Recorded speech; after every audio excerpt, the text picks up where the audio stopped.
안녕하십니까. 국민대학교 한국역사학과 박종기 교수입니다.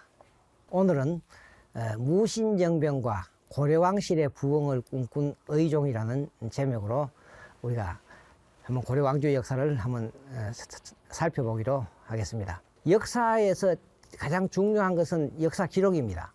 그러나 우리가 이 역사 기록도 액면 그대로 믿어야 될 것인가. 이 역사 기록을 다시 한번 되짚어보는 이러한 재해석이라는 과정도 우리가 역사적인 사실을 밝히는데 대단히 중요한 역사 인식의 행위라고 할 수 있습니다. 이 1170년에 일어난 고려왕조 최대의 어떤 정변, 이른바 이 무신정변, 무신 쿠데타를 이 원인이 뭐냐 하는 것은 국왕의 어떤 의종의 어떤 잘못된 행위에서 찾으려는 것이 일반적인 견해입니다.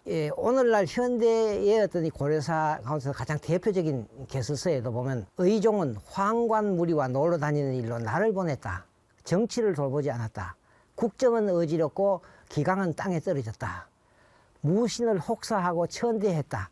그래서 마침내 무신의 난을 일으키게 되었다. 이런 얘기는요, 조선 초기에 편찬된 고려사 전료의 내용도 동일한 내용입니다. 당시에 이 의종이 죽고 나서 의종에 대한 사론을 쓴데 보면 의종은 아첨하고 경박하는 무리를 좌우에 두고 제를 올리고 재물을 탕진했다. 정치에 쏟아야 할 시간과 정력을 주색에 빠졌다. 풍을 없는 것으로 정치를 대신했다. 이래서 무신의 노여미 사회에서 마침내 정변이 일어났다.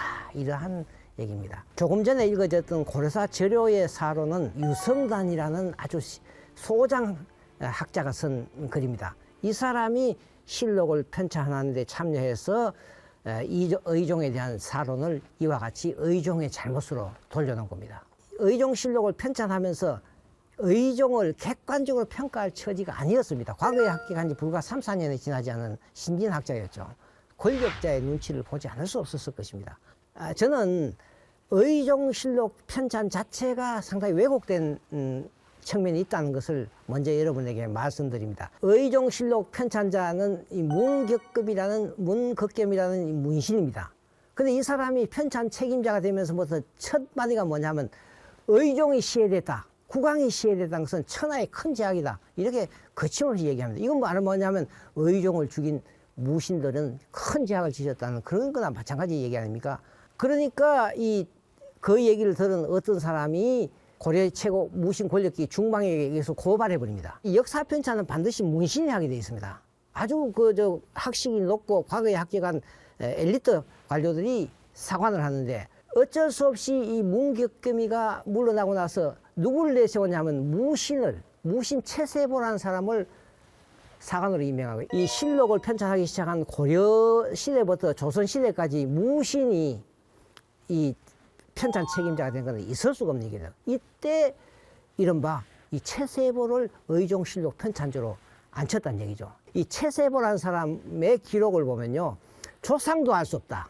아주 미천한 출신이다. 그러니까 아무것도 군사의 지식이 없는 시골 농부가 사령관에 임명된 거나 마찬가지라고 할까요?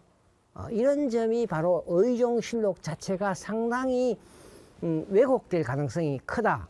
그리고 또 이 의종실록 편찬이 언제냐면 바로 무신정변 직후가 아니라 20년이 지난 1180년대 후반, 1190년대 초반에 편찬이 되기 때문에 이미 무신정변이 일어난 지 약 한 20년이 지나서 상당히 안정기였다는 점이죠. 실제로 왕을 몰아내고 권력을 잡은 사람은 무신이잖아요.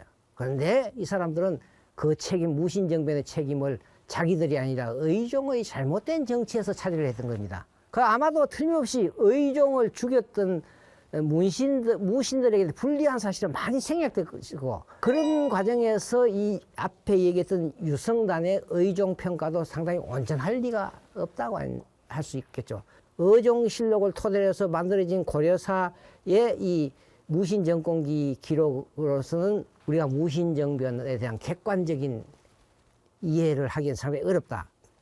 더 중에서도 오늘 우리가 강의할 이 의종의 캐릭터, 의종의 정치에 대해서는 우리가 이 고려사 기록대로 볼 수 없는 하나의 이유가 되는 것이고, 바로 이 점을 저는 오늘 여러분에게 강의를 하려는 겁니다.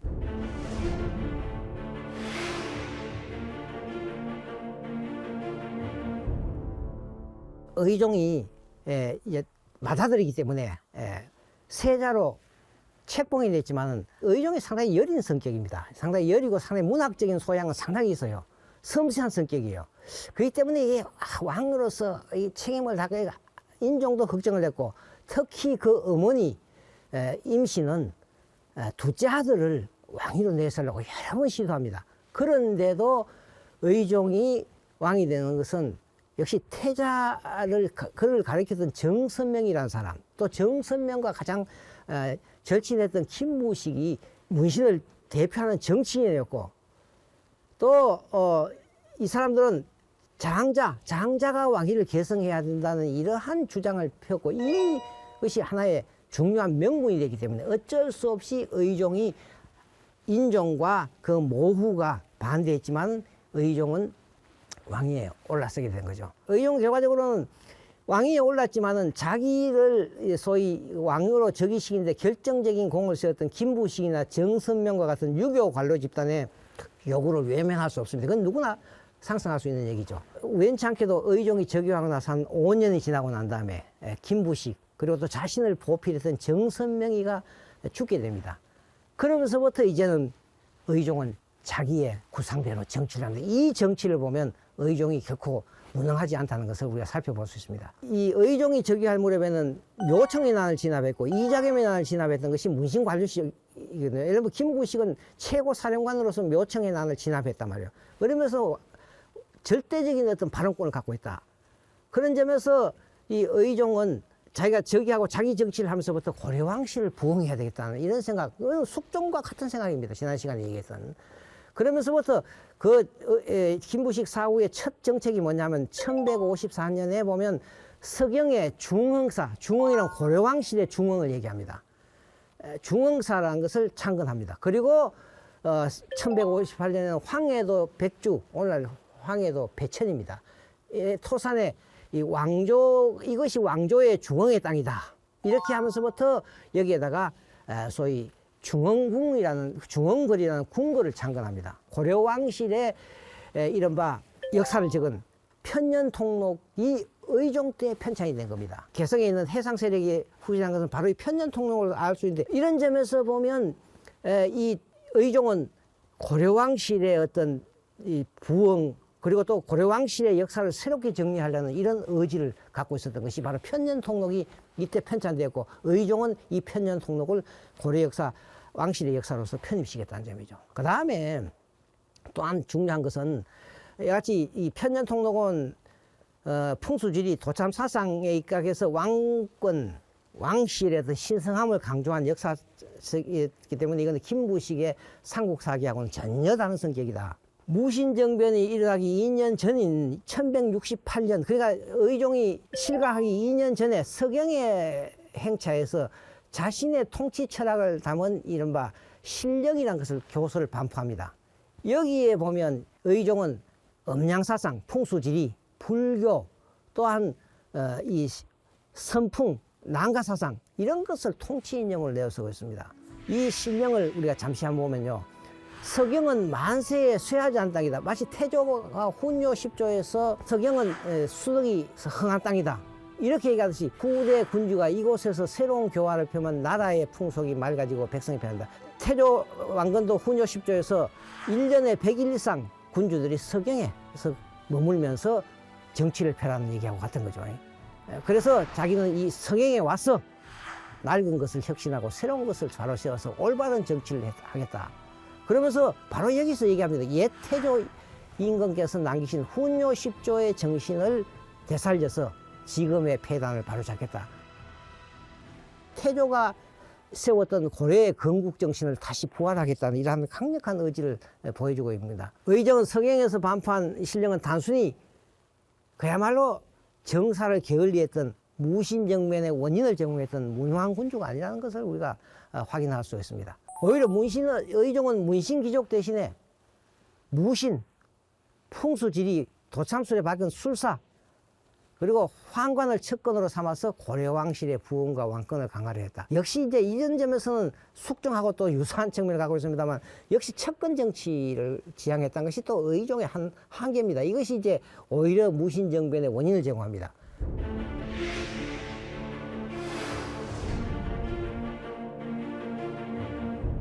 의종을 보좌했던 정치는 세 그룹입니다. 하나는 바로 이 내시입니다.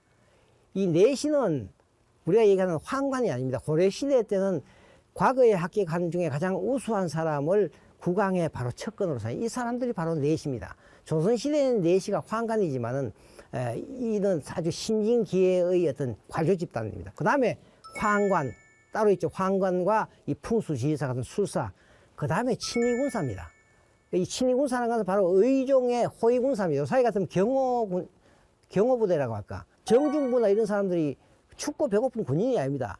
바로 의종을 경호했던 겁니다. 그 일반 군인들은 상당히 고액에 시달했지만은 특별히 의종이 이 무신을 호위군사를 천대했다는 거예요. 우리가 다른 역사책에 보면 무신들이 배가 고파서 굶주려서 난을 일으키다 하지만 사실은 초기에 난을 일으킨 사람은 이러한 일반 군사들이 아니라 바로 의종의 호위군사들이 난을 먼저 일으켰거든요. 이런 점에서 보더라도 이게 문신에 대한 무신의 억압이라는 하나의 어떤 무신정변의 어떤 원인은 조금 잘못된 구도가 있냐. 사실은 이 무신정변은 두 단계를 거쳐서 일어납니다. 소위 이 경인의 난과 계산년의 난입니다. 우리가 무신정변하면 우리 교과서에서는 1170년을 갖고 얘기합니다만은 고려시대는 경인년에 일어난 1170년과 계산년이란 1173년에 두 난을 합쳐서 무신정변이라고 고려사에 기록되어 있습니다. 그래서 경인년의 경자와 계산년의 계자를 합쳐서 경계의 난이라고 되어 있습니다. 실제로 고려사 기록에는 무신정변이라는 게보다는 경계의 난이라고 불렀던 것입니다. 최초의 정변인 이 경인의 난은 바로 의종 척건 세력 내부의 권력 다툼입니다. 왕이 그날 보현으로 행차하다가 자기 척건 무신들 호위군사들을 달래기 위해서 오병 수바퀴 요새같이 태권도죠. 그것을 하게 했다. 그래서 이제 태권도를 시켜서 잘한 사람을 상을 주려고 했다. 근데 그 당시에 내시가 의종의 척건 내시라 하려는 사람이 경호군인이었던 이호홍 대장군이 이 태권도에서 지니까 이 사람을 뺨을 때려버렸단 말이에요. 그러면서부터 당시 이 내시들이나 황관들은 박수를 쳤지만 무신들이 상당히 모욕감을 느꼈다. 그래서 이때 정중부가 뭐냐고 한다면 이소홍이 비록 무인이나 벼슬이 상품인데 어찌 이렇게 심하게 욕을 주는가 뺨을 때리는가. 그러자 의종이 정중부를 달렸다.